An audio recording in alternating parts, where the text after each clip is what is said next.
My name is Shivam Mishra. I am a student from IIT Hyderabad. तो आज मैं आप लोगों को एक बहुत ही छोटा सा टॉपिक पढ़ाने वाला हूं जो कि फिजिकल केमिस्ट्री का है, जिसका नाम इलेक्ट्रोकेमिस्ट्री है। तो सबसे पहले जानते हैं इलेक्ट्रोकेमिस्ट्री है क्या और इसमें हमें पढ़ना क्या है और कैसे पढ़ना है। तो सबसे पहले देखते हैं इलेक्ट्रोकेमिस्ट्री। तो ये आज का हमारा टॉपिक है जो मैं आपको आज पढ़ाने वाला हूँ। तो सबसे पहले जानते हैं कि इलेक्ट्रोकेमिस्ट्री है क्या। एक सरफेशियल नॉलेज ले लेते हैं, उसके बाद इस चैप्टर को स्टार्ट करेंगे। तो देखिए, इलेक्ट्रोकेमिस्ट्री कुछ नहीं है, सिर्फ और सिर्फ क्या है, ट्रांसफॉर्मेशन ऑफ एनर्जी की स्टडी है। क्या है? ट्रांसफॉर्मेशन ऑफ एनर्जी की स्टडी है। तो अब दिमाग में एक सवाल आएगा, ये ट्रांसफॉर्मेशन क्या है। पहले तो हमें एनर्जी नहीं समझ में आती थी क्या है, अब आप कह रहे हो ट्रांसफॉर्मेशन ऑफ एनर्जी, है ना। तो एक नई टर्म आ रही है आपके सामने, ट्रांसफॉर्मेशन। तो देखिए, ट्रांसफॉर्मेशन ऑफ एनर्जी क्या है, इसको एक बिल्कुल सरल भाषा में आपको समझा देते हैं अभी के अभी। इसको समझने के लिए अपनी आंखें और कान दोनों खुले रखिए। 2 मिनट में अभी मैं आपको ट्रांसफॉर्मेशन ऑफ एनर्जी समझा दूंगा। देखिए कैसे, ध्यान से देखना। देखा आपने? कुछ नोटिस किया क्या? नहीं किया तो चलिए मैं आपको बताता हूँ। जैसे ही मैंने अपने दोनों हाथों को मूव किया तो मेरे हाथों में कुछ एनर्जी थी। वो कौन सी एनर्जी थी? जी हाँ, काइनेटिक एनर्जी थी। जैसे ही मैंने अपने दोनों हाथों को आपस में पास लाया तो जो काइनेटिक एनर्जी थी हाथों की, वो किस में कन्वर्ट होगी? साउंड में। किसमें? साउंड में। एक दूसरी एनर्जी में कन्वर्ट हो गई, साथ ही साथ मूव भी कर गई। ठीक, तो जैसे ही मैंने क्लैपिंग करी तो एक एनर्जी दूसरी एनर्जी में कन्वर्ट हो गई। क्या हो गई? कन्वर्ट हो गई, और साथ ही साथ ट्रांसफर भी हो गई।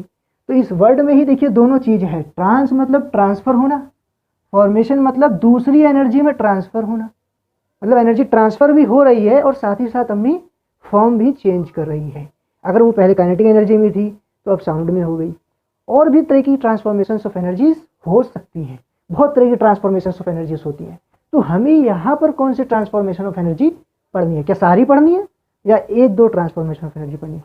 देखिए, सारी नहीं, बस 2 ट्रांसफॉर्मेशन ऑफ एनर्जी पढ़नी है। कौन सी है वो 2 ट्रांसफॉर्मेशन ऑफ एनर्जी? बहुत ही सरल भाषा है, बहुत ही सरल भाषा। कौन सी है वो 2 ट्रांसफॉर्मेशन ऑफ एनर्जी? एक है आपकी केमिकल और एक है आपकी इलेक्ट्रिकल। एक है आपकी केमिकल एनर्जी और एक है आपकी इलेक्ट्रिकल एनर्जी। तो सबसे पहला सवाल, केमिकल एनर्जी क्या है? बड़ी बड़ी टर्म आ रही है जी, केमिकल एनर्जी आ रही है, कभी इलेक्ट्रिकल एनर्जी आ रही है। तो देखिए, बहुत ही सरल भाषा में केमिकल एनर्जी बताती है। वो एनर्जी जो रिलीज हो या जनरेट हो, कहाँ से?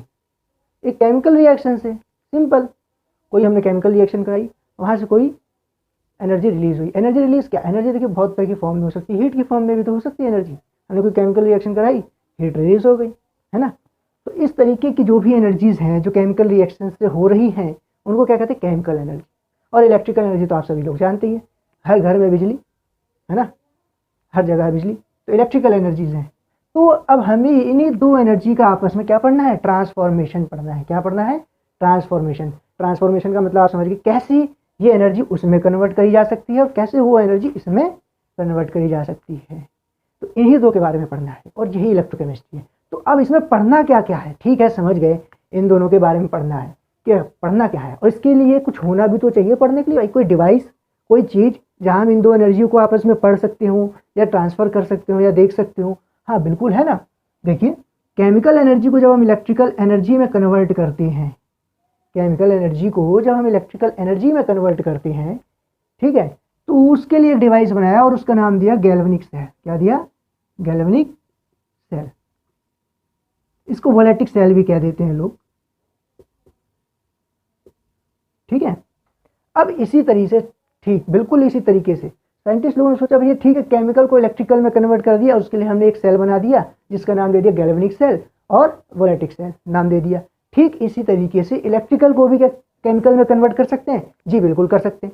और उसके लिए कौन सा डिवाइस बनाया साइंटिस्ट लोगों ने? उसको क्या नाम दिया?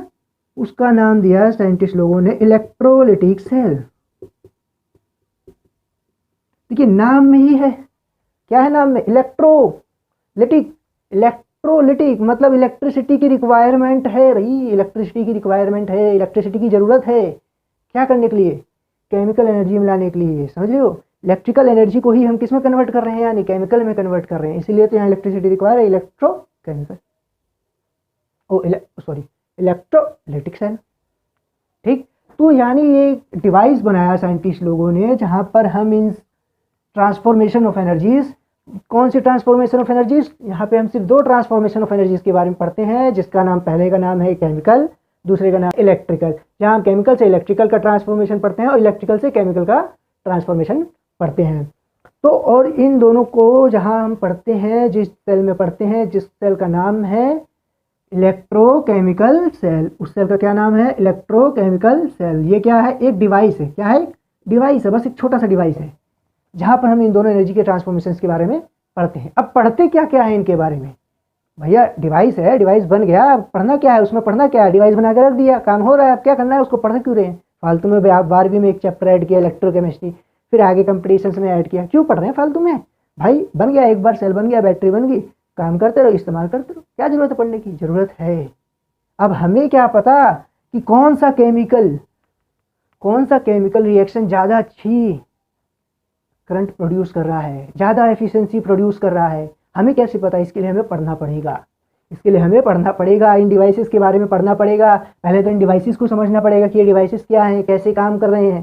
ठीक, फिर उनके बारे में हमें क्या क्या पढ़ना होगा, सबसे पहले हमें इन डिवाइस के बारे में पढ़ना होगा, और डिवाइस क्या है आपका, इलेक्ट्रोकेमिकल सेल। ठीक, अब इन डिवाइस के अंदर क्या पढ़ना होगा, इनकी कंडक्टिविटी पढ़नी होगी, जिसको क्या कहेंगे, कंडक्टेंस कहेंगे। क्या कहेंगे, कंडक्टेंस। कौन सा सेल कितना अच्छा है, उसमें कैसे मटेरियल यूज़ हुए हैं, कौन कितनी अच्छी कंडक्टिविटी दे रहा है, ये सेल उससे अच्छा है, ये सेल उससे बेकार है। देखते हो ना मार्केट में बहुत तरह के सेल आते हैं, तो कहते हैं ये लॉन्ग लाइफ है, ये शॉर्ट लाइफ है। क्या मतलब है, कंडक्टेंस, सेल की कंडक्टिविटी, सेल की लाइफ टाइम, ये सब पढ़ते हैं हम कंडक्टेंस में। अब जब पढ़ लिया, भाई पढ़ तो लिया, इस्तेमाल भी तो होना चाहिए इसका कुछ है भाई। बिना इस्तेमाल के क्या ही फ़ायदा हमारे पढ़ाई लिखाई का, कहीं ना कहीं तो इस्तेमाल होगा। बिल्कुल है, बिल्कुल है, इसका एक बहुत ही जगह अच्छा इस्तेमाल है। बताइएगा, अरे बैटरीज़ में, दुनिया भर में जितनी बैटरीज़ हैं सब इलेक्ट्रोकेमिस्ट्री का देन है। और देखिए कई सारे ऐसे मेटल जो होते हैं जिनको रिफाइन किया जाता है, उसमें भी इलेक्ट्रोकेमिस्ट्री का यूज़ है। और देखिए, और 2-3 मैं एग्जांपल ऐसे बताता हूँ जहाँ एप्लीकेशन आपने सुनी नहीं होगी। पहली एक और एप्लीकेशन जो बहुत ज़्यादा इस्तेमाल की जाती है केमिस्ट्री में, कहाँ इस्तेमाल होती है, एनालिटिकल केमिस्ट्री में यूज़ होता है इसका। इसमें एनालिटिकल केमिस्ट्री में, अभी एनालिटिकल केमिस्ट्री क्या है, जहाँ एनालाइज किया जाता है। ठीक है, इसके अंदर आपका 2 तरह की चीज़ें आती हैं, पोटेंशियोमेट्रिक टाइट्रेशन और पोलैरोग्राफी। ये 2 बहुत इंपॉर्टेंट चीज़ें हैं जो एनालिटिकल केमिस्ट्री में यूज़ किए जाती हैं इलेक्ट्रोकेमिस्ट्री से।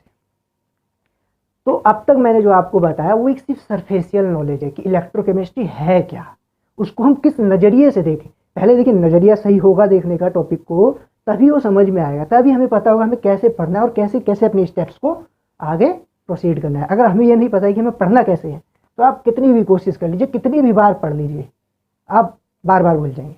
सबसे पहली बात तो ये एक सरफेशियल नॉलेज है। इलेक्ट्रोकेमिस्ट्री क्या है, ट्रांसफॉर्मेशन ऑफ एनर्जीज है। कौन सी ट्रांसफॉर्मेशन ऑफ एनर्जीज, 2 एनर्जीज, कौन सी, केमिकल और इलेक्ट्रिकल। जहाँ हम दोनों के बारे में पढ़ते हैं, केमिकल से इलेक्ट्रिकल में जाता है तो डिवाइस क्या है, गैल्वेनिक सेल वो काम करता है। और इलेक्ट्रिकल से केमिकल एनर्जी का ट्रांसफॉर्मेशन हमें देखने को मिलेगा किसमें, इलेक्ट्रोलाइटिक सेल में। ठीक, अब सेल कितना अच्छा है कितना खराब है, कौन काम करेगा, किसका हम सेल बना सकते हैं किसका नहीं बना सकते हैं, सब कहाँ पढ़ेंगे, कंडक्टेंस में। और इसका यूज़ और एप्लीकेशंस कहाँ है, एनालिटिकल केमिस्ट्री में। ठीक है, तो चलिए आज मैं आपको बस सिर्फ और सिर्फ एक चीज़ समझाने की कोशिश करूँगा, जिसका नाम है गैल्वेनिक सेल।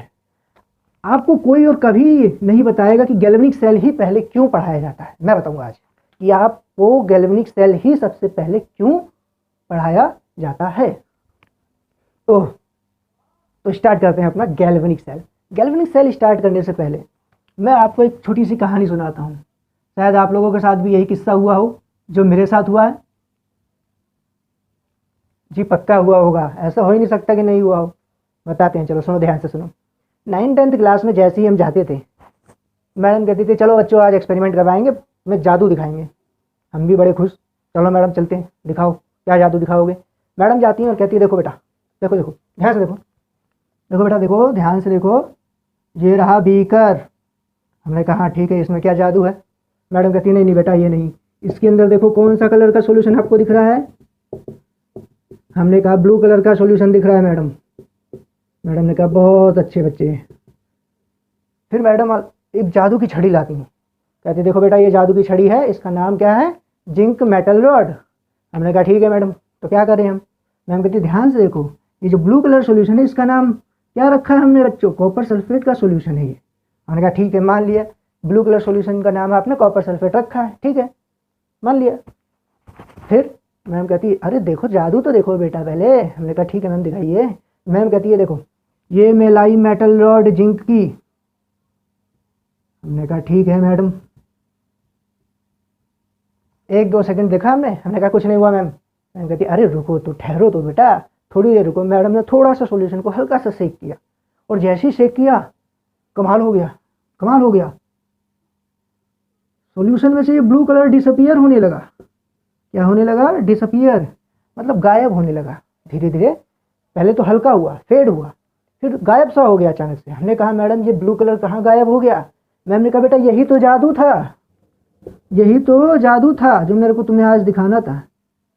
हमने कहा मैडम इस ब्लू कलर को वापस ला के दिखाओ, फिर तब मानेंगे जादू। जादूगर तो वही होता है जो एक बार गायब करने के बाद कलर को वापस भी ला के दिखाए। मैंने कहा ना ना बेटा ये मेरे से नहीं होगा आज, मैं तो बस इतना ही दिखा रही थी कि देखो इस कलर को मैंने गायब करके दिखा दिया। हमने कहा छोड़ो मैडम ये जादू भी अच्छा है। हम इतना सा सीख कर इस बात को बोल गए। आखिर बच्चे ही तो थे हम भी। अब लेकिन साइंटिस्ट लोगों की नज़रों में देखो कितना बड़ा एक्सपेरिमेंट था। इस इतने सी चीज़ ने बवाल मचा दी पूरी इलेक्ट्रोकेमिस्ट्री की। आज इतनी सी चीज़ की वजह से पूरा इलेक्ट्रोकेमिस्ट्री है। अब देखते हैं साइंटिस्ट लोगों का नज़रिया इस रिएक्शन को देखने का। साइंटिस्ट लोगों का नज़रिया देखो इस चीज़ को देखने और सोचने का। देखो ध्यान से देखना। साइंटिस्ट लोगों ने कहा ठीक है मैडम जी आपने जादू तो अच्छा किया है, लेकिन इस जादू में हो क्या रहा है? तो इस जादू में एक चीज़ मैडम ने नोटिस नहीं करी जो साइंटिस्ट लोगों ने नोटिस करी। अरे भाई साइंटिस्ट है तो नोटिस कर रहा है, ऐसा कुछ नहीं होता। आप भी नोटिस कर सकते, हर कोई साइंटिस्ट है, ध्यान देना, ठीक है। साइंटिस्ट लोगों ने इसमें खास बात क्या नोटिस करी? साइंटिस्ट लोगों ने इसमें खास बात नोटिस ये करी कि ब्लू कलर तो डिसअपियर हो रहा है, ठीक है, ये बात तो बिल्कुल नोटिस की, मैडम ने भी नोटिस की, हमने भी नोटिस की, और शायद कोई भी नोटिस कर लेगा इसलिए। और दूसरी चीज़ जो नोटिस करी साइंटिस्ट ने, वो क्या नोटिस करी कि इसमें से हीट रिलीज हुई। ध्यान से सुनना, क्या रिलीज हुई? हीट, गर्मी, गर्मी निकली। ये बीकर गर्म हो गया, इसमें से थोड़ी हीट रिलीज हुई। अब साइंटिस्ट लोग बड़े परेशान, अरे भैया इसमें से तो हीट निकल रही है, कमाल हो गया, इसमें से तो हीट निकल रही है। और हीट क्या है? एनर्जी है। साइंटिस्ट लोग बड़े परेशान, भाई यहाँ से तो एनर्जी निकल रही है, हीट की फॉर्म में क्या निकल रही है? एनर्जी निकल रही है। यार कुछ ना कुछ तो करना पड़ेगा, इस हीट को, इस एनर्जी को किसी न किसी यूजफुल वर्क में कन्वर्ट करना पड़ेगा। इसको क्या कर दें, किसी यूजफुल वर्क में ले आए, मजा आ जाएगा। क्यों साइंटिस्ट लोग इतने से हीट के पीछे, इतनी सी एनर्जी के पीछे पड़ गए? भाई कितनी हीट निकली होगी? इतनी हीट भी नहीं निकली कि इसमें ये बीकर पूरा अच्छे से गर्म हो जाए, हाँ हाथ जल जाए, इतनी भी हीट नहीं निकली। तो फिर साइंटिस्ट लोग इतनी सी हीट के लिए क्यों पीछे पड़ गए? क्यों इसको यूजफुल वर्क में कन्वर्ट करने के लिए पागल होने लगे? इसका जवाब था स्पॉन्टेनियस प्रोसेस। क्या था इसका जवाब? Spontaneous process. अब ये नया टर्म आ गया फिर से हमारा दिमाग खाने के लिए, नया टर्म आ गया हमारा दिमाग खाने के लिए। अरे कुछ नहीं है ये नई टर्म, बिल्कुल बकवास। क्या है स्पॉन्टेनियस का मतलब? जो अपने आप हो जाए। क्या? जो अपने आप हो जाए। क्या? रिएक्शन। जो रिएक्शन अपने आप हो जाए या जो काम अपने आप हो जाए वो क्या है? स्पॉन्टेनियस प्रोसेस है। क्या है? स्पॉन्टेनियस प्रोसेस है। यानी उसको करवाने के लिए हमें कुछ करना नहीं पड़ेगा, उसको करवाने के लिए हमें कुछ करना नहीं पड़ेगा। मैडम ने कुछ किया थोड़ा ना, रॉड ला के इसमें डाल दी बस, उसके बाद तो छोड़ दिया ना, उसके बाद तो कुछ नहीं किया ना मैडम ने, उसके बाद तो हीट अपने आप निकल रही है। यानी अपने आप ही क्या हो रहा है? काम हो रहा है। भाई क्या काम हो रहा है? बार बार बोल रहा हूँ, काम हो रहा है, अपने आप काम हो रहा है। क्या काम हो रहा है? यानी किसी न किसी तरह की रिएक्शंस हो रही हैं, किसी न किसी तरह की रिएक्शंस होनी है। कौन सी रिएक्शंस? Chemical reactions. किसके बीच में? भैया इस मेटल डाला है तो उस मेटल के साथ ही हो रही होगी कोई ना कोई रिएक्शन, और या सॉल्यूशन है तो इस सॉल्यूशन के साथ कुछ रिएक्शन हो रही होगी, कुछ ना कुछ तो हो रहा होगा। क्या हो रहा होगा? अब साइंटिस्ट लोग परेशान, भैया ये तो स्पॉन्टेनियस प्रोसेस है, अपने आप हो जाने वाला प्रोसेस है। अब पता चल जाए कि ये कैसे हो रहा है तो मजा आ जाएगा। तो ठीक है भाई, मेटल डाला ना, कौन सा मेटल डाला? जिंक का। भाई मेटल का क्या काम है? मेटल तो इलेक्ट्रॉन लेके रखा रहता है, कहता आओ मैं इलेक्ट्रॉन दे दूंगा, क्या दिक्कत है? भाई बिल्कुल, तो मेटल है तो जिंक मेटल ने भाई क्या कहा, भाई मैं तो इलेक्ट्रॉन दे देता हूँ, मैं तो मेटल हूँ, मैं तो इलेक्ट्रॉन दूंगा। तो भाई सीधी सी बात है, जिंक ने अपना इलेक्ट्रॉन दे दिया। कितने इलेक्ट्रॉन देता है जिंक? 2 इलेक्ट्रॉन देता है जी, एक बारी में 2 इलेक्ट्रॉन दे दिया। भैया इलेक्ट्रॉन तो दे दिया तुमने, कोई लेने वाला भी तो होना चाहिए। तुम तो कह रहे हो ना ना हमने तो दे दिया, अब तुम जानो क्या करेंगे। भाई ऐसे थोड़ा ना होता है, कोई लेने वाला भी तो होना चाहिए, इलेक्ट्रॉन लेने वाला। जी बिल्कुल है। कौन है? कॉपर सल्फेट, जो कि ब्लू कलर की है। भैया कॉपर सल्फेट ब्लू कलर की है, देखो इसमें क्या है? एक्वस मीडियम में है, यानी इसके अंदर Cu2+ भी है और SO4 2- भी है। है ना। अब देखो खुद भैया, इसने 2 इलेक्ट्रॉन दे दिए, भाई कौन लेगा इलेक्ट्रॉन बताओ। देखो इलेक्ट्रॉन कौन लेगा भाई, जिंक तो लेगा नहीं, जिंक तो मेटल है, वो अपने इलेक्ट्रॉन क्यों लेगा वापस, वो तो इलेक्ट्रॉन देना चाहता है। सल्फेट, अब 2 चीज़ और है जो इसके इलेक्ट्रॉन ले सकती है, एक Cu2+ और एक SO4 2-। अब तुम खुद बताओ SO4 2- कब से इलेक्ट्रॉन लेने लगा, इसके पास तो खुद ही 2 इलेक्ट्रॉन एक्स्ट्रा पड़े हैं, ये तो कभी नहीं लेगा, मार के भगा देगा इलेक्ट्रॉन को, मैं नहीं ले रहा, मेरे पास बहुत है इलेक्ट्रॉन, मैं नहीं ले रहा। Cu2+ कहेगा यार तू क्यों इधर उधर घूम रहा है, मेरे पास है ना, मेरे को चाहिए 2 इलेक्ट्रॉन, मैं लूँगा। वो कहता हाँ ठीक है आता हूँ, तो ये 2 इलेक्ट्रॉन कहता मैं आ गया, Cu2+ कहता आ जा, मैं 2 इलेक्ट्रॉन ले लूँगा और क्या बना दूंगा, Cu बना दूंगा। तो यानी यहाँ पर 2 चीज़ें एक साथ हो गई, क्या हो गई, 2 चीज़ें एक साथ हो गई, क्या क्या, देखो मेटल को जैसे ही हमने डाला उसने तुरंत ही 2 इलेक्ट्रॉन दे दिया, और कॉपर ने वहाँ पे पड़ा ही थे, कॉपर जी Cu2+ पड़ा ही थे, 2 इलेक्ट्रॉन तुरंत खा के बैठ गए, तुरंत खा के बैठ गए। और जैसे ही खा के बैठ गए, जैसे ही खा के बैठ गए तो इसमें देखो हुआ क्या। और जब ओवरऑल रिएक्शन का मतलब है कि टोटल एक्चुअली रिएक्शन क्या चल रही, तो उसमें इलेक्ट्रॉन दिखाया नहीं जाता ओवरऑल रिएक्शन में। तो अब हमने इन दोनों रिएक्शन को जब ओवरऑल किया, काटा, तो इसमें देखो क्या दिखा, इसमें दिखा जो जिंक था वो Cu2+ से रिएक्ट कर गया, और क्या दिया उसने, जिंक 2+ दिया प्लस Cu बना दिया। मतलब यानी जिंक का जो मेटल है वो कॉपर सल्फेट सॉल्यूशन से रिएक्ट करता है, और कौन सा सॉल्यूशन बना देता है, जिंक सल्फेट का सॉल्यूशन बना देता है। और जो सॉल्यूशन क्या होता है, कलरलेस होता है। आप समझे, जिसको मैडम जादू जादू कर रही थी वो क्या था, कुछ नहीं था, मेटल का डिस्प्लेसमेंट हो गया है, उस मेटल ने उसको डिस्प्लेस कर दिया है और खुद उसकी जगह आ गया है। और उस मेटल का कलर क्या है, कलरलेस। कॉपर 2+ का कलर क्या है, ब्लू, इसलिए वो ब्लू दिख रहा था। अब वो है ही नहीं सॉल्यूशन में, तो दिखेगा कहाँ से, जब है ही नहीं तो दिखेगा कहाँ से, सीधी सी बात। तो ये हो गया कलरलेस, समझे बात को। और साइंटिस्ट लोगों ने यहाँ एक और बड़ी खास बात नोटिस करी, क्या, उन्होंने देखा कि ये तो 2 इलेक्ट्रॉन लूज कर रहा है, क्या कर रहा है, लॉस कर रहा है, तो इसको नाम दे दिया ऑक्सीडेशन। क्या दे दिया, ऑक्सीडेशन। यानी यहाँ पर क्या हो रहा है, ऑक्सीडेशन हो रहा है, क्या हो रहा है, ऑक्सीडेशन हो रहा है। यहाँ पर क्या बोल दिया उन्होंने, ऑक्सीडेशन हो रहा है भैया, यानी लॉस ऑफ इलेक्ट्रॉन हो रहा है, सीधी सी बात करें। अब उन्होंने कहा भाई कहीं ना कहीं जब लॉस हो रहा है इलेक्ट्रॉन का, तो कहीं ना कहीं गेन भी हो रहा होगा, ऐसी थोड़ी ना कि अपने आप ही लॉस करता घूमता फिर रहा है। ऐसे तो मेटल भी इलेक्ट्रॉन लूज ना करता, अपने पास ही रखता है जब तक उससे कोई लेने वाला ना आ जाए, है ना। तो ठीक है, जब यहाँ ऑक्सीडेशन हुआ तो कहीं ना कहीं फिर क्या होगा, रिडक्शन भी होगा, हुआ ना, बिल्कुल हुआ, यहाँ रिडक्शन हुआ देखो, है ना। 2 इलेक्ट्रॉन वहाँ लूज किया तो 2 इलेक्ट्रॉन यहाँ गेन किया Cu2+ ने। तो यानी यहाँ पर एक तरीके से ऑक्सीडेशन एंड रिडक्शन दोनों प्रोसेस हो रहे हैं। पर ध्यान दीजिएगा, दोनों ही प्रोसेस एक जगह हो रहे हैं, एक ही कंपार्टमेंट में। कहाँ हो रहे हैं, एक ही जगह हो रहे हैं, एक ही कंपार्टमेंट में। देखिए दोनों प्रोसेस यहीं हो गए, क्या हो गए, दोनों प्रोसेस यहीं हो गए, एक ही जगह, एक ही कंपार्टमेंट में। और इन दोनों प्रोसेस का नाम दिया रिडॉक्स, क्या दिया नाम, रिडॉक्स रिएक्शन। इन दोनों प्रोसेस का क्या नाम दिया, रिडॉक्स रिएक्शन। रिडॉक्स रिएक्शन में क्या है, रिडक्शन भी है और ऑक्सीडेशन भी है। साइंटिस्ट लोग बड़े खुश, भाई यहाँ तो कमाल हो रहा है यार, ऑक्सीडेशन भी हो रहा है, रिडक्शन भी हो रहा है। एक है इलेक्ट्रॉन छोड़ के भागना चाहता है, एक है कि इलेक्ट्रॉन खाना चाहता है। लेकिन दिक्कत ये है कि इलेक्ट्रॉन जैसे ही छूट रहा है वैसे ही खा जा रहा है, वो बड़ी दिक्कत। साइंटिस्ट लोग बड़े परेशान, कह रहे हैं इसको यूजफुल वर्क में कैसे कन्वर्ट करें, इसको कैसे कन्वर्ट करें इलेक्ट्रिकल एनर्जी में। साइंटिस्ट लोगों ने बड़ा एक छोटा सा दिमाग लगाया, बहुत छोटा सा। उन्होंने कहा कि ये दोनों प्रोसेस एक जगह हो रहे हैं, रिडक्शन और ऑक्सीडेशन, क्यों ना ऐसा करते हैं दोनों को अलग अलग जगह करते हैं। समझे बात को, नहीं समझे, फिर से सुनिए। ये दोनों प्रोसेस एक ही बीकर में हो रहे हैं, क्यों ना इन दोनों प्रोसेस को अलग अलग बीकर में करें। यानी एक बीकर में रिडक्शन करें और एक बीकर में ऑक्सीडेशन करें।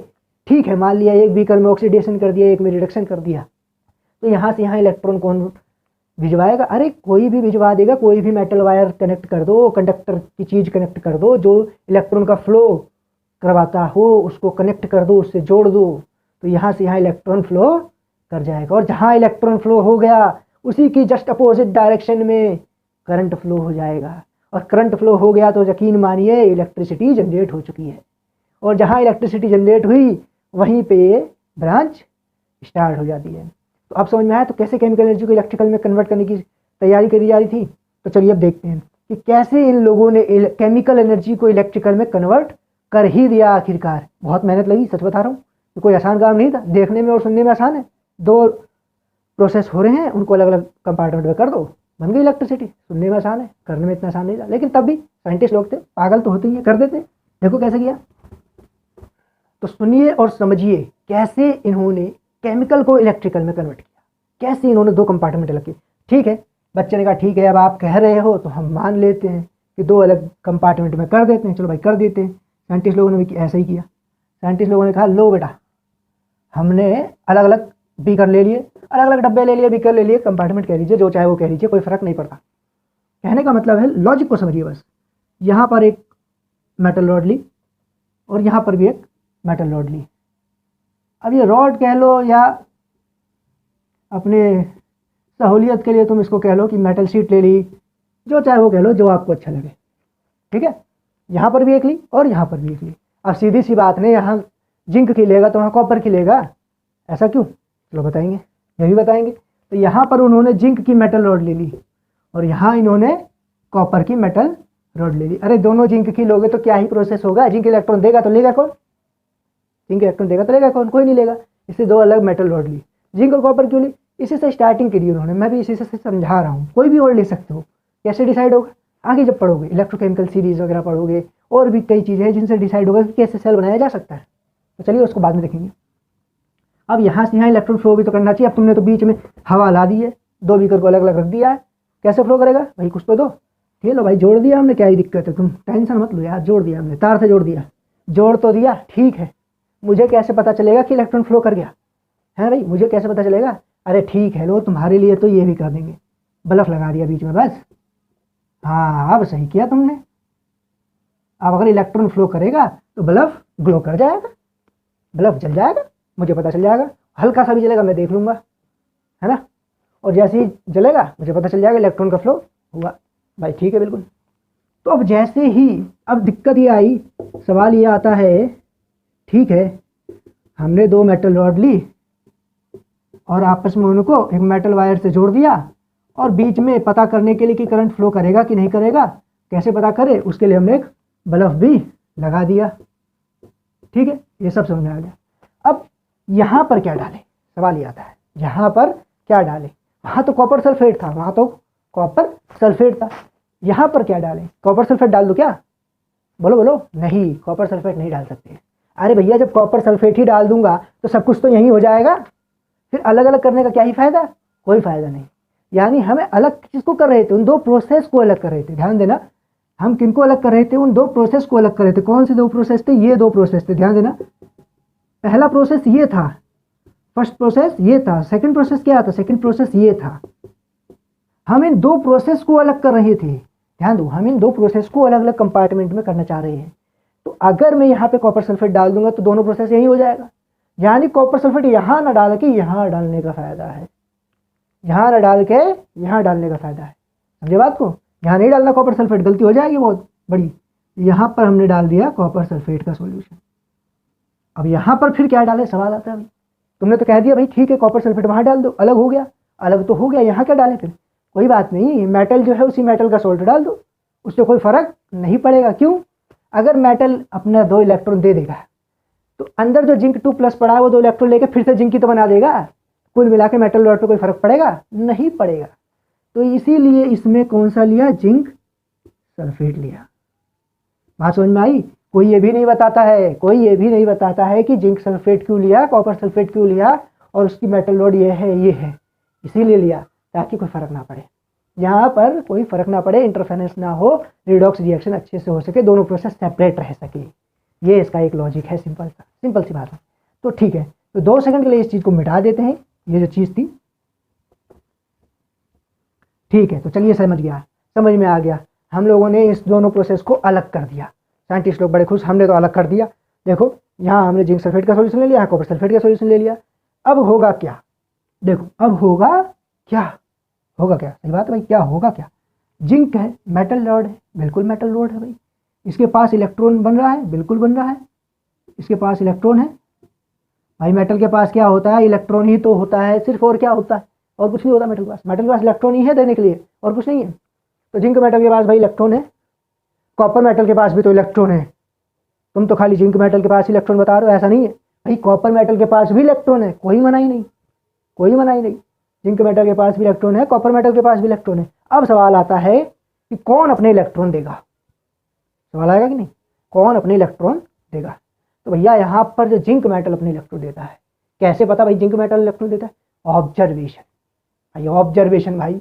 अब मैं क्या बैठ के पता लगाता, ये थोड़ा कह दूंगा भाई नहीं यही देगा यही देगा, ऑब्जर्वेशन भाई। तुम कॉपर सल्फेट के सॉल्यूशन में कॉपर डाल के देखना, कॉपर की रॉड डाल के देखना, या जिंक सल्फेट में कॉपर की रॉड डाल के देखना, कुछ नहीं होगा। क्यों? क्योंकि जिंक ज़्यादा रिएक्टिव है एज कम्पेयर टू कॉपर, इसीलिए जिंक ही इलेक्ट्रॉन अपने देता है पहले जब भी कॉपर होता है। ठीक इसी तरीके से हमने इलेक्ट्रोकेमिकल सीरीज बनाई कि कौन कितना रिएक्टिव है, कौन पहले इलेक्ट्रॉन देगा कौन नहीं देगा। तो यहाँ इसलिए जिंक ही इलेक्ट्रॉन पहले देता है। चलो ठीक है, अब कह रहे हो तो मान लेते हैं जिंक ही पहले इलेक्ट्रॉन देता है। कह रहे हैं नहीं, हो देता ही वही है, जिंक ही इलेक्ट्रॉन देगा पहले, तो जिंक अपने इलेक्ट्रॉन देना शुरू करता है। और जैसे ही जिंक अपने इलेक्ट्रॉन देता है, देखो कितनी कमाल की बात, जैसे ही जिंक अपना इलेक्ट्रॉन देता है, अब बच्चे बड़े महान होते हैं, बच्चे बड़े महान होते हैं, वो इलेक्ट्रॉन यहाँ पे घुमा देते हैं सॉल्यूशन में। भैया सॉल्यूशन में कब से देने लगा इलेक्ट्रॉन, इलेक्ट्रॉन मेटल वायर से जाएगा और बल्ब जलेगा।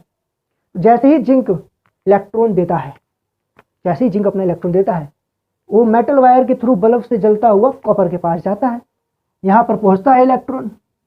कितने? 2 इलेक्ट्रॉन। लिख नहीं रहा तो इसका मतलब भूल मत जाना, कितने इलेक्ट्रॉन? 2 इलेक्ट्रॉन। ठीक है, तो जैसे ही 2 इलेक्ट्रॉन यहाँ पहुँचते हैं, कहते हैं भैया भैया भैया हमें कौन खाएगा, हमें कौन लेगा, 2 इलेक्ट्रॉन पूछते हैं, है ना। तो कॉपर कहता है मैं तो नहीं लूँगा भैया, मैं तो मेटल हूँ, मैं तो इलेक्ट्रॉन लेता ही नहीं। तो ठीक है भाई, कॉपर ने तो कहा भाई मैं नहीं लेने वाला तेरा इलेक्ट्रॉन, तू जा कहीं और देख। अब वापस तो जा नहीं पाएगा, है ना। Cu2+ कहता आजा आजा मेरे पास, आजा आजा आजा। अभी तो कह रहे थे कि सॉल्यूशन में इलेक्ट्रॉन नहीं जाता, कह रहे आजा आजा। अरे भैया सॉल्यूशन में नहीं जाता इलेक्ट्रॉन, कॉपर प्लेट पे तो थोड़ी देर के लिए रुका, Cu2+ जाके उस इलेक्ट्रॉन को ले लेता है। अब तो ठीक है, Cu2+ सरफेस पे रहता है, वो जाते ही इलेक्ट्रॉन ले लेता है, और जैसे ही 2 इलेक्ट्रॉन ले लेता है वैसे ही क्या बन जाता है, Cu बन जाता है। और ये Cu किस पे डिपॉजिट हो जाता है, इस पे डिपॉजिट हो जाता है, Cu इस पे डिपॉजिट होता है। Cu2+ इलेक्ट्रॉन ले लेता है और वो इसी पे चिपक जाता है मेटल रॉड से। और यहाँ पे क्या होता है, ये भैया इलेक्ट्रॉन दे देते हैं, तो अब यहाँ पर जो जिंक 2+ होता है ये टूट कर सोल्यूशन में आ जाता है। यार ये पतला होता चला गया तो ये मोटा होता चला गया, सीधी सी बात। कितनी बढ़िया चीज़ है ना। साइंटिस्ट लोगों को परेशान पता किस बात नहीं किया, साइंटिस्ट लोगों को परेशान किस बात नहीं किया पता है। साइंटिस्ट लोगों ने कहा भाई हमने सब कर लिया, हमने अलग अलग भी कर दिया दोनों को, है ना, और तार भी लगा दिया, बल्ब भी लगा दिया, ताकि हमें पता चल जाए कि इलेक्ट्रॉन फ्लो किया कि नहीं। पर क्या हुआ इन सब से भाई, थोड़ी देर के लिए बल्ब जला और फिर बुझ गया। लो एक तू सी उम्मीद आई भाई, बिजली बन गई, तुरंत ही बुझ गई। साइंटिस्ट लोग पागल, भाई ये क्या हुआ भाई, जलते ही बुझ क्यों गया। पहला सवाल दिमाग में एकदम परेशान कर दिया। अब तक तो यही परेशानी थी कि ये सब बनाए कैसे। अब सबसे बड़ी प्रॉब्लम साइंटिस्ट लोगों के सामने आ गई, जलते ही बुझ क्यों गया भाई, थोड़ी देर जल ही जाता भाई, जलते बुझ गया तो इस इलेक्ट्रिसिटी का फ़ायदा ही क्या, हम यूज ही नहीं कर पाए, उससे पहले ही तू निकल लिया, क्या फ़ायदा। अब ये बात बड़ी परेशान की, जलते ही बुझ क्यों गया, है ना भाई। इसके 2 रीज़न हैं, बहुत बिल्कुल 2 रीज़न है, बिल्कुल सरल भाषा में। उन दोनों रीज़नों को जरा अच्छे से समझते हैं। अगर उन 2 रीज़नों को समझ लोगे ना तो गैल्वेनिक सेल आज का अपना कंप्लीट हो जाएगा। तुम्हें समझ में आ जाएगी साइंटिस्ट लोगों की अप्रोच क्या है, कैसे अप्रोच करते हैं किसी भी चीज़ को सीखने के लिए और किसी भी चीज़ को करने के लिए, कैसे उनको आइडिया मिलता है सब करने का, कहीं ऊपर से नहीं आता कुछ। सुनो ध्यान से, देखो पहला रीज़न है, मैं वर्डिंग में बताता हूँ पहले, फिर एक्सप्लेन करूँगा। देखिए वर्डिंग में क्या है, चार्ज इम्बैलेंस। क्या है, चार्ज इम्बैलेंस है। सुनने में थोड़ा अजीब लगा, चार्ज इम्बैलेंस क्या है, ये सब बताएंगे, टेंशन मत लो। दूसरा क्या है, दूसरा क्या है, एक तो चार्ज इम्बैलेंस हो गया, दूसरा है इनकम्प्लीट सर्किट। इनकम्प्लीट सर्किट, ये 2 रीज़न हैं जिसकी वजह से ये सेल काम करना बंद कर दिया, चलते ही बुझ गया। अब क्या है ये 2 चीज़ें, ध्यान से समझना, ध्यान से सुनना, बिल्कुल आराम से समझ में आ जाएगा, ध्यान से सुनना। जैसे ही सेल बना, इलेक्ट्रॉन फ्लो हुआ, वैसे ही बुझ गया। क्यों बुझ गया, देखिए पहला रीज़न समझिए क्या है। तो चलिए समझते हैं चार्ज इम्बैलेंस और इनकम्प्लीट सर्किट को जल्दी से। तो देखिए चार्ज इम्बैलेंस का मतलब क्या है, जब इनिशियली हमने तार को नहीं जोड़ रखा होता है तो क्या होता है सॉल्यूशन में, यहाँ पर जिंक सल्फेट होता है और यहाँ कॉपर सल्फेट होता है। तो यहाँ पर जितने जिंक आयन होंगे उतने ही सल्फेट आयंस होंगे, और ठीक इसी तरीके से उस तरफ क्या होगा, जितने कॉपर आयंस होंगे उतने ही क्या होंगे, सल्फेट आयंस होंगे। ठीक है, ये बात समझ में आ गई। जैसे ही हम तार को जोड़ देते हैं तो क्या होता है, उसमें इलेक्ट्रॉन फ्लो होता है, और इलेक्ट्रॉन फ्लो होता है तो जैसा अभी मैंने आपको बताया, जैसे इलेक्ट्रॉन फ्लो होता है तो जिंक क्या होता है, जिंक अपने इलेक्ट्रॉन को लूज कर देता है और क्या बनाता है, जिंक 2+ बनाता है और 2 इलेक्ट्रॉन लूज कर देता है। वहीं पर कॉपर क्या करता है कि कॉपर जो है वो 2 इलेक्ट्रॉन ले लेता है Cu2+ और क्या बना देता है, Cu बना देता है। तो अगर हम ध्यान से देखें तो इसमें जहाँ जिंक 2+ की कंसंट्रेशन क्या हो जाती है, बढ़ जाती है सॉल्यूशन में, क्योंकि क्या है, जिंक टूट रहा होता है। किससे बढ़ जाती है, सल्फेट आयन से। और यहाँ पर अगर हम ध्यान से देखें तो जो Cu2+ आयन की कंसंट्रेशन है वो क्या हो जाती है, घट जाती है। किससे, सल्फेट आयन से। कुल मिलाकर यहाँ पे पॉजिटिव चार्ज बढ़ जाता है और यहाँ पर नेगेटिव चार्ज बढ़ जाता है, जिसकी वजह से क्या होता है, यहाँ पर एक इक्विलिब्रियम मेंटेन हो जाता है, जिसकी वजह से जिंक 2+ जो है वो वापस जिंक में कन्वर्ट होने लगता है। जिसका सिंपल सा मीनिंग ये है कि यहाँ पर जो ऑक्सीडेशन है वो होना बंद हो जाता है, यानी जिंक अब टूटना बंद कर चुका है, यानी जिंक अब टूटना बंद कर दिया है। अब जब जिंक ने टूटना बंद कर दिया है, यानी इलेक्ट्रॉन देना बंद कर दिया है, तो अब जब इलेक्ट्रॉन देगा नहीं तो कॉपर इलेक्ट्रॉन लेगा कैसे, यानी पूरा प्रोसेस स्टॉप हो जाता है। समझे इस बात को। अगर मान लो गलती से इलेक्ट्रॉन उधर निकल भी गया, मान लो चलो गलती से इलेक्ट्रॉन उधर निकल भी गया, तो यहाँ से जो है इलेक्ट्रॉन को लेगा कौन, यहाँ पर सल्फेट आयन की कंसंट्रेशन ज़्यादा हो गई है, जिसकी वजह से यहाँ का जो Cu2+ है वो इलेक्ट्रॉन लेना तो चाहेगा पर तब भी ले नहीं पाएगा। क्यों, क्योंकि उसको सल्फेट आयंस रोकेंगे। यहाँ ऑलरेडी नेगेटिव चार्ज ज़्यादा है, तो तुम कैसे उसको जाके ले पाओगे, नहीं ले पाओगे। तो यही दिक्कत थी, इसी वजह से प्रोसेस जो है वो रुक गया। ये था आपका चार्ज इम्बैलेंस, जिसकी वजह से प्रोसेस रुक गया। दूसरा मतलब है इनकम्प्लीट सर्किट। अगर आप ध्यान से देखो, जो इलेक्ट्रॉन का फ्लो है वो इस डायरेक्शन से इस डायरेक्शन में जा रहा है, यानी जो इलेक्ट्रॉन का फ्लो है वो क्या है, यूनिडायरेक्शनल है। क्या है, यूनिडायरेक्शनल है, एक ही डायरेक्शन में हो रहा है। जबकि इलेक्ट्रॉन का फ्लो क्या होना चाहिए, सर्कुलर होना चाहिए, यानी इलेक्ट्रॉन पूरा फ्लो करना चाहिए। तो यहाँ पे सर्कुलर फ्लो नहीं हो रहा है, जिसकी वजह से ये प्रोसेस रुक गया है। तो अब सॉल्यूशन क्या है भाई, जब तक बनेगा नहीं, जब तक साइंटिस्ट चेंज तो करेंगे नहीं, तो सॉल्यूशन है सिंपल था, जिसका नाम है सॉल्ट ब्रिज।